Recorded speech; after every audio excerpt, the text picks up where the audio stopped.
यहाँ की हर एक कोठरी बुलेट प्रूफ शीशे से बनी है। सभी कोठरियां हवा में लटकी हुई हैं। जेल से भागने के पारंपरिक तरीके यहाँ काम नहीं करते। कमरे पूरी तरह से बंद हैं।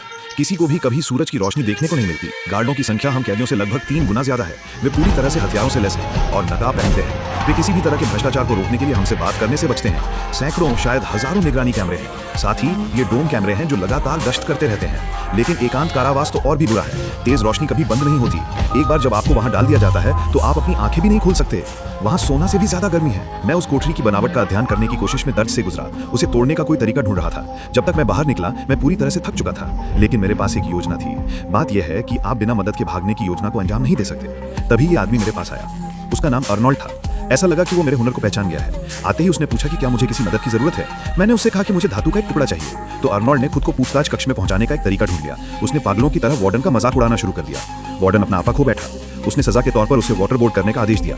गार्ड ने अर्नोल्ड के मुंह में एक नली घुसेड़ दी और उसमें पानी भरना शुरू कर दिया। लगभग 30 सेकंड के बाद वो लगभग डूब ही गया था। लेकिन ठीक उसी समय वो नाली के ढक्कन को पकड़ने में कामयाब रहा जो केवल उसी कमरे में था। बाद में उसने वो ढक्कन मुझे सौंप दिया। ये देखकर कि वो मानसिक रूप से कितना मजबूत है, मैंने उसे एक भगोड़े कलाकार के रूप में अपनी असली पहचान बताई और जो कुछ मैंने पता लगाया था वो साझा किया।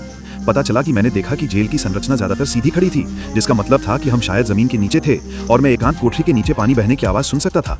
मैंने अंदाजा लगाया कि वहां नीचे पानी के पाइप होने चाहिए जो सतह तक जाते हैं। एक बार योजना बन जाने के बाद ये कार्रवाई का समय था। अर्नोल्ड लड़ाई शुरू करेगा। मैंने अपनी हथेली में ब्रेड का एक टुकड़ा खींच लिया। जल्द ही लड़ाई ने गार्डों को दौड़ा दिया। हम दोनों को तेज रोशनी वाली एकांत कोठरी में डाल दिया गया।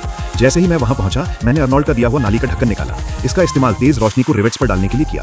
कुछ दर्जन सेकंड के बाद गर्मी ने उन स्टील के रिवेट्स को ढीला कर दिया और वे बाहर निकल गए। एक बार जब वो हो गया तो मैंने ब्रेड को अपने मुंह में भर लिया, उसे लुगदी जैसा चबा लिया। फिर मैंने अर्नोल्ड को ध्यान भटकाने का इशारा किया। अर्नोल्ड ने तुरंत चिल्लाना और चीखना शुरू कर दिया। यकीनन वार्डन का ध्यान उसकी ओर गया।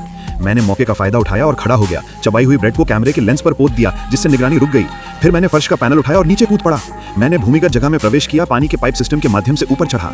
जब मैं आखिरकार सबसे ऊपर पहुंचा और बाहर निकलने के लिए ढक्कन खोला तो मैं पूरी तरह से दंग रह गया।